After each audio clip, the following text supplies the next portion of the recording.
নমস্কাৰ কাৰেণ্টন আছামলৈ আপোনালোকক স্বাগতম জনাই ষ্টুডিঅ'ত মই জ্যোতিস্মিতা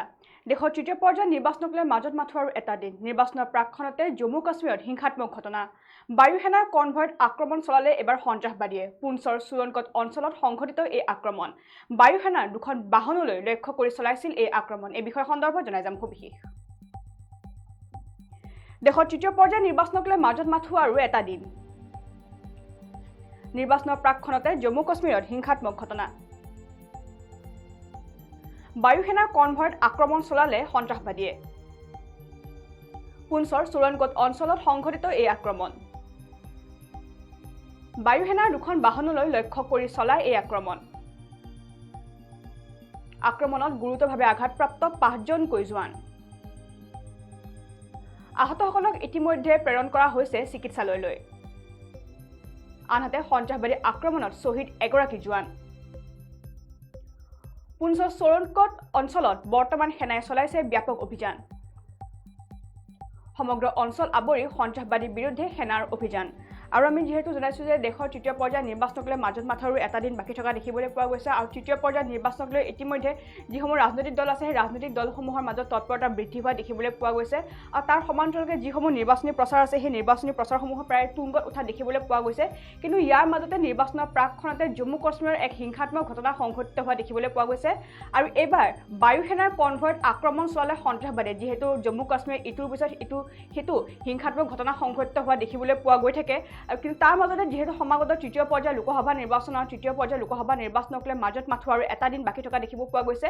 সেই তৃতীয় পৰ্যায়ৰ নিৰ্বাচনৰ প্ৰাক্ষণতে এতিয়া বায়ু সেনাৰ কনভয় সন্ত্ৰাসবাদী আক্ৰমণ চলোৱা ঘটনাৰ সমগ্ৰ জম্মু কাশ্মীৰত এক চাঞ্চল্যৰ সৃষ্টি কৰা দেখিবলৈ পোৱা গৈছে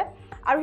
তথ্য অনুসৰি পুঞ্চৰ সুৰনকট অঞ্চলত সংঘটিত হৈছে এই আক্ৰমণ অৰ্থাৎ জম্মু কাশ্মীৰ পুঞ্চৰ সুৰনকট অঞ্চলত এই ঘটনা সংঘটিত হৈছে বুলি বৰ্তমান সময়ত জানিব পৰা গৈছে আৰু বায়ু সেনাৰ দুখন বাহনলৈ লক্ষ্য কৰি চলাইছিল এই আক্ৰমণ অৰ্থাৎ বায়ু সেনাৰ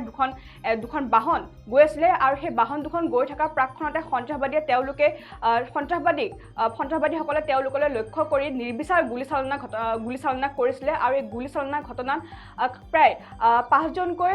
সেনা জোৱান আঘাতপ্ৰাপ্ত হৈছে বুলি বৰ্তমান সময়ত জানিব পৰা গৈছে আৰু ইতিমধ্যে আহতসকলক ততাতৈয়াকৈ চিকিৎসালয়লৈ প্ৰেৰণ কৰা হৈছে কিন্তু চিকিৎসালয়লৈ লৈ যোৱাৰ পথতে এগৰাকী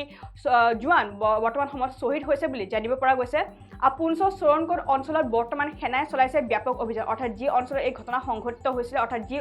ঠাইত এই ঘটনা সংঘটিত হৈছিলে পুঞ্চৰ সুৰনকট অঞ্চল সেই পুঞ্চৰ সুৰনকট অঞ্চলত বৰ্তমান সেনাই ব্যাপক অভিযান চলাই থকা দেখিবলৈ পোৱা গৈছে আৰু ৩জনকৈ সন্ত্ৰাসবাদী ইতিমধ্যে এই ঘটনাত জড়িত হৈ আছে বুলি তেওঁলোকে সন্দেহ প্ৰকাশ কৰা বৰ্তমান সময়ত দেখিব পোৱা গৈছে আৰু সমগ্ৰ অঞ্চল আৱৰি সন্ত্ৰাসবাদীৰ বিৰুদ্ধে সেনাই বৰ্তমান চলাইছে অভিযান অৰ্থাৎ এই যি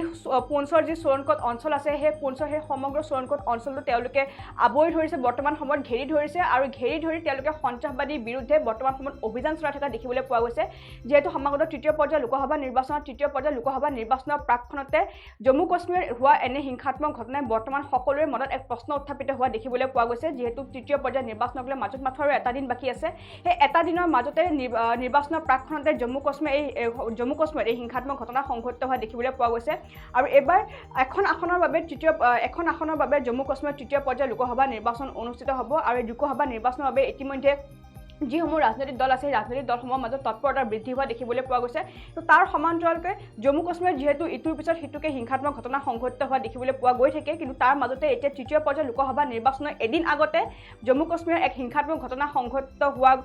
সংঘটিত হৈছে আৰু এই ঘটনাই বৰ্তমান সকলোৰে মনত এক চাঞ্চল্যৰ সৃষ্টি কৰা দেখিবলৈ পোৱা গৈছে আৰু আমি পুনৰ জনাইছোঁ যে বায়ু সেনাৰ কনভয়ত আক্ৰমণ চলাইছিলে সন্ত্ৰাসবাদী এটা দলে অৰ্থাৎ বায়ু সেনাৰ এখন কনভয়ত সন্ত্ৰাসবাদী দল এটাই আক্ৰমণ চলোৱা ঘটনাই বৰ্তমান সমগ্ৰ জম্মু কাশ্মীৰ বাসীকে এক